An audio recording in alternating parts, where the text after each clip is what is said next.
I ran in the bathroom to go like see what he's seen, and I could see my eye like sitting in the eye socket, deflated, and I leaned over the sink like this and was like looking down, and I felt this gel drip down my face and drip in the sink, and it's the gel that fills your eye up. So Um, yeah, there's a few. There's a chainsaw involved to the face. There's a couple. and we can find you under Nine Lives, the number nine, correct? Yes, yep, the number Nine 9. Lives. Okay, so I'll make sure that I put that up here. And you were going to talk to us a little bit. First of all, I have to know about your inspiration for the name Nine Lives. Like, where did you get that from? I had a lot of accidents happen to me growing up, and people called me a cat. They said I had like 9 lives, that I just could not die, nothing would kill me, and so I kind of stuck with that. And then I had the eye injury that kind of looks like a cat eye, so it kind of ran from that, and then it just all fell together. Wow. So you're literally like a warrior, like survivor here. A walking miracle, yes. Wow, that is amazing. I feel like so many people in recovery have like nine lives, like I believe that very much so. so many of us have been through so many crazy accidents and stories, people overdose and die and come back to life. I mean, it's crazy. So I love that. I love that name for you, Nine Lives. And so where did the inspiration come for this music that you create? I it started when I was like 17, 18. I started writing, but I didn't have the mindset that I have now. So once I got a little bit more mature, and I started getting into recovery, became very religious. I felt like I had a talent that I couldn't let go to waste. So I just started to try to steer it in that direction, and try to, give my story through the process of writing songs. So So you found a purpose through your recovery. So yes. how did you get into recovery? So you had some issues, substance abuse issues? Yeah, so it kind of starts back when I was like 18. I lost scholarship chances to go to play ball for baseball and for college. I had shoulder surgery my senior season in high school. Pain pills were introduced to me then. Doctors basically said, take these and deal with the pain, and you might be able to get back on the field. And then my 18th birthday hit, and then shortly after that, I broke my back. I jumped off a bridge, and we're bridge jumping in the ocean, just kids having fun, and I jumped into 3 feet of water. And No so, way. yeah, So can we backtrack for 1 second? You were yep, in high school yes. and your coaches promoted for you to take pain pills. The doctors, it was mainly the doctors. I was very skeptical about doing the shoulder surgery. After the surgery, there was still a lot of residual pain. And basically, he was like, here's some narcotics, and, this will help you get through the pain while you still try to play in rehab. So mainly the Wow. doctors, yeah. Okay. So doctors pushed the pain pills on you Yeah. for a minor, really, so that you could play Yep. sports. That's kind of just interesting to me. Um, And that was back when like the pill epidemic really was taking off. So it was like 2005, 2006. So they were passing them out like Skittles. oh So yeah, yeah. So did that lead to anything with like going to different doctors to get more and things like it that? didn't at first. Once I broke my back though, that's when like learning what I could really get prescribed to me. At that point in time, I already had the taste of my kryptonite, and I fell in love with it. It numbed everything. I went from being very popular in high school to dropping out because I thought my life was over. My whole dream was to play baseball, so dropped out with a 3.0 GPA my senior year, and I gravitated towards the wrong crowd, and that's where I got introduced to the game, the dope game, and the doctors and doctor shopping and everything like that. Yep, And what area are you in? I'm in Florida, Pinellas. Okay, so there's a ton of doctor opportunity out Oh my there. God, yes, yes. Every corner it seems like.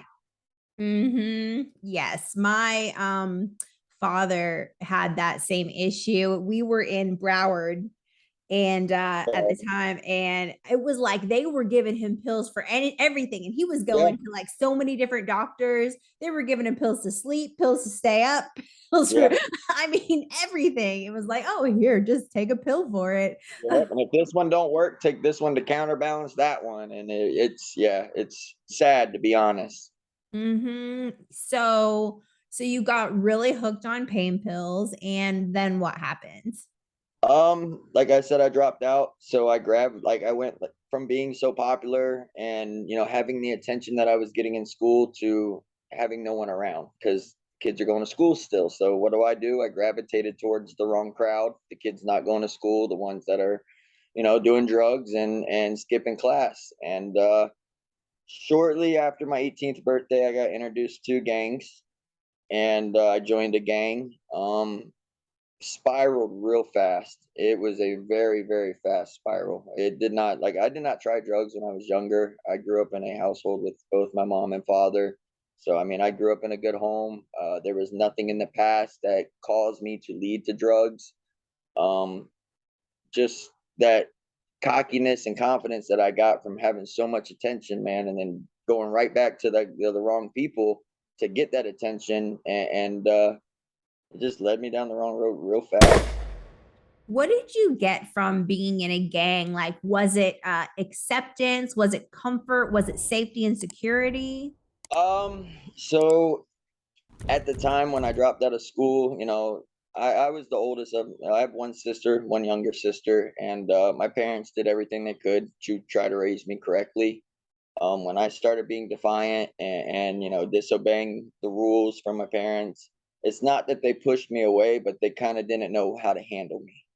And so with them not being so much there, it was more of like, these people are there for me now. And I gravitated towards the attention, the quote unquote love that they show for you, um, which is it's all a facade. It's not true.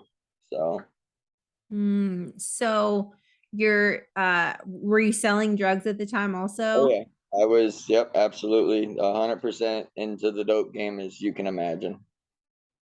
Okay. So what happened that you decided you wanted to do something different? It took a lot of trial and errors. This time around, I caught myself homeless, sleeping in my truck, 130 pounds, and doing drugs that I said I would never try. And when your dad and mom look at you and tell you they're just waiting for the phone call that you're gonna die, and they've kind of accepted that. That's where I kind of like realized, it's time for me to, I've got to do something different, and I did the whole treatment thing for other people. We want you to go detox. Okay, sure, I'll go. Okay, they want you to go do the treatment center. Okay, I'll go. But I never did it for myself. This time, looking at myself in the mirror when I was 130 pounds with sores all over my face and nobody there in my corner, like, and I shouldn't say nobody there because they're my family, and my children's mother was still there for me 100%. But it was to the point where it's like, look, we can only do so much, and we can't control you and stop you. So that's when the tide really kind of shifted, and I realized, this is something I've got to do for myself. So So you have a daughter or son? I have two. I have a 5-year-old little girl named Kimberly, and then I have a 3-year-old son named Bryson. We actually found out when he was almost 2 that he's autistic. So that was a rough thing to try to learn and come to terms with, and I took it to heart for the longest. So when my children's mother, she was born with transposition of the great arteries. And so basically, the valves in her heart were backwards when she was born. She had heart surgery when she was a baby. They told her she would never have kids. They told her that she'd be lucky to live till she was 18 and she would need a pace. So my daughter was born, and then my son was kind of like a surprise. And when we found out she was pregnant, they told us it wasn't safe to carry the baby for her health. We prayed about it. We went against the doctor's orders, and we carried on with the full term. So when we found out he was autistic, I blamed myself.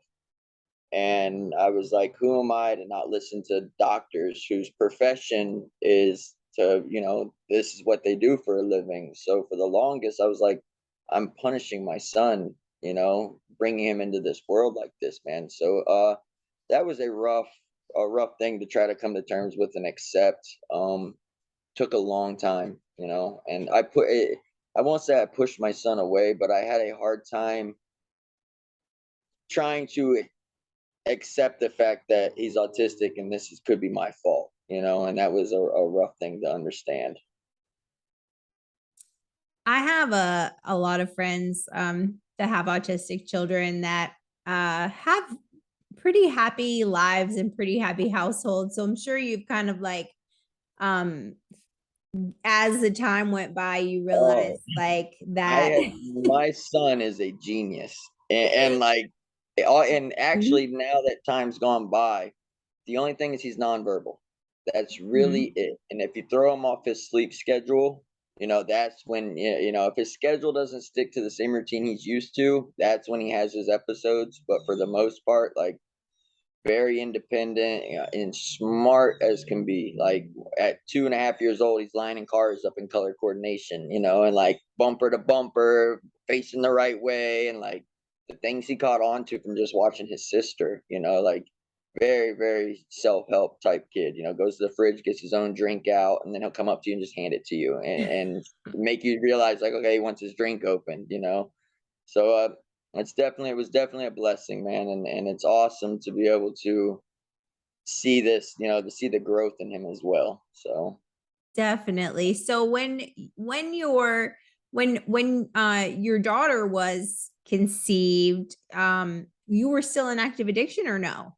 I was so I had some time clean right before my daughter was born. Um, Tax time hit, and that chunk of money came in. At the point in time, I stopped working the program that I choose to work. I stopped going to meetings. I stopped applying, the spiritual principles. I allowed myself to get involved with so much work, thinking that I needed to work so much. Materialistic things were important to me for the longest. And I felt like I had to work so much to get those things back quicker than I lost them. And by doing that, it took me out of my recovery, took me out of what I was doing, and it led me right back to active addiction. Okay. So do you I know a lot of people for me myself carry like a lot of guilt and shame about not being there for my children because I was in active addiction, and that's a hard thing like with forgiveness. So and it's interesting that you were saying that about your son as well. So what steps did you take to be able to forgive yourself for the things that were not in your control, or things that were in your control, for all the things. Um, One of them, I would say, I had to realize that I'm not that person in active addiction. I'm a completely different person. And I have to forgive myself, that I made mistakes, and like, we are human, and that's something that I had to realize, and I carried guilt for me for the longest. And I still have things that I feel guilty about that I've put, family members through and things of that nature. But through the process of working these steps and working with my sponsor and, doing the right things, man, it's starting to relieve the guilt a little bit. So That's awesome. That's a huge topic for people in recovery, is dealing with guilt and shame around their children. So thank you for sharing that. absolutely. So you are a 12-step baby, yes? Yeah, I am. I am too. I am too.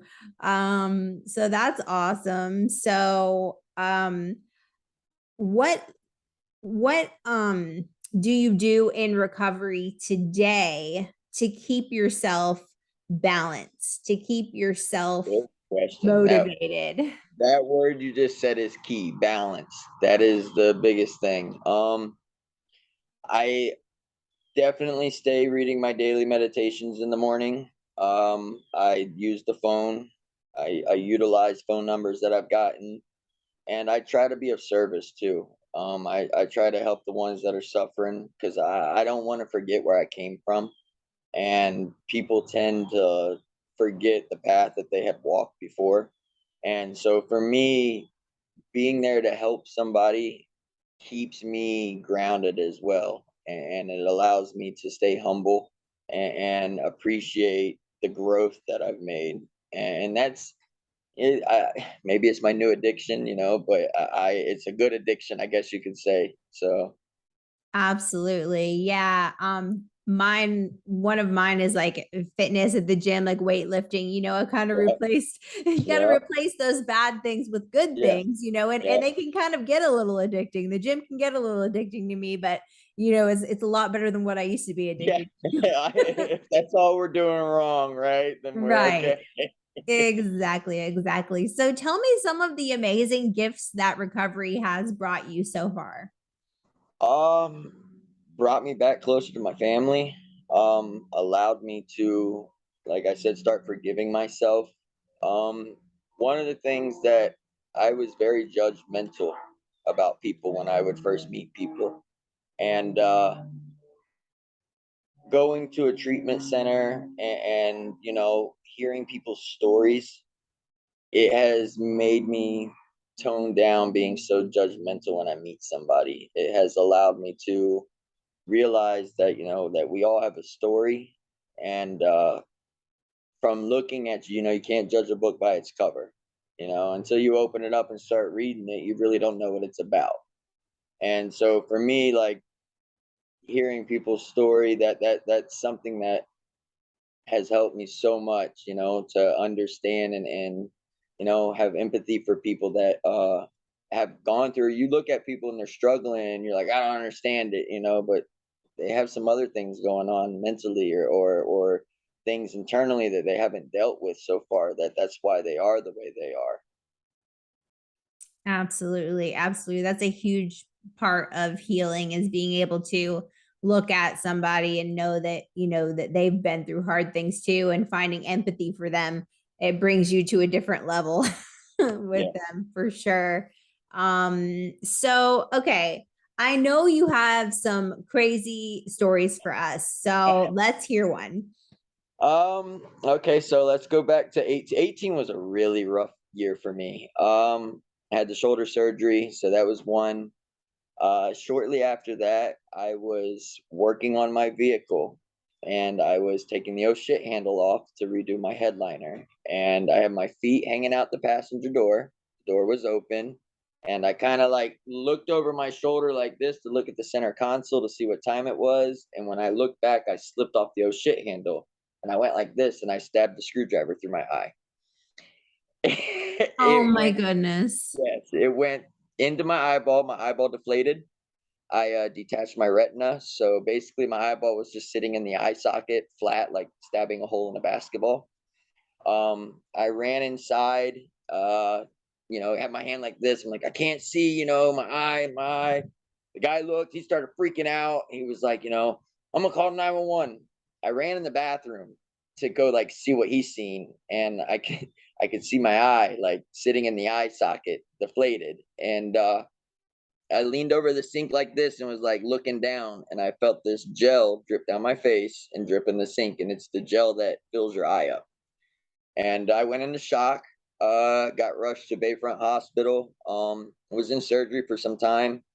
They filled my eye back up with a gel to give it back the shape. They put stitches on my eyeball, where I went through at, and then they reattached my retina with the laser surgery.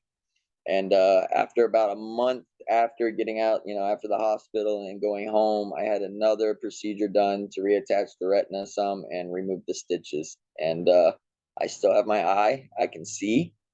Doesn't dilate or focus the greatest, but I can see still. So that's one of the many one of the many accidents. Wow. So that's part of your Nine Lives name, right? Or was Yes, that yep, that's part of where the 9 lives came from. Yeah. And so tell me how does music help you like where does your passion and like your purpose come from in writing music today? It's a therapy. It is my therapy. It's, a lot of people journal, they diary. This is my journal. This is my diary. I just choose to go to the studio and record it and put it out there for other people that are struggling, because I'm not unique by any means. And I believe that there's somebody that's going through what I've been through or is about to go through what I've gone through. And I feel like allowing me to put my heart out there like that, and be on, an open book, and just put myself out there. Not only is it giving me some relief, it's also bringing people some relief. And that right there is the whole purpose for it. Right. Absolutely. Letting people know that they are not alone. Yeah, absolutely. Awesome. Well, thank you so much, Chris. Thank you so much for telling You're your welcome. story here. I And appreciate it. make sure that we put all your links up. Yeah, that'd be awesome. Thank you. Yes, of course, and we'll share it and everything, and your YouTube links and stuff, because like you really are super talented, and I'm just so proud of you for the things that you've been through, that you're still continually fighting, and that you've taken your talent and helping, inspire others with it. So thank you for your self selflessness in doing That is a tough one. that. And your service. So thank Thank you very you. much. All right, awesome. Well, thank you guys for tuning in on Recovery Inspired Hope. I'm sure that Chris and I will collaborate again, possibly on like a live next time or something, so you guys Would love to. can talk to him and stuff like that, and ask him all the questions you want to ask him, because I know he's got more crazy stories.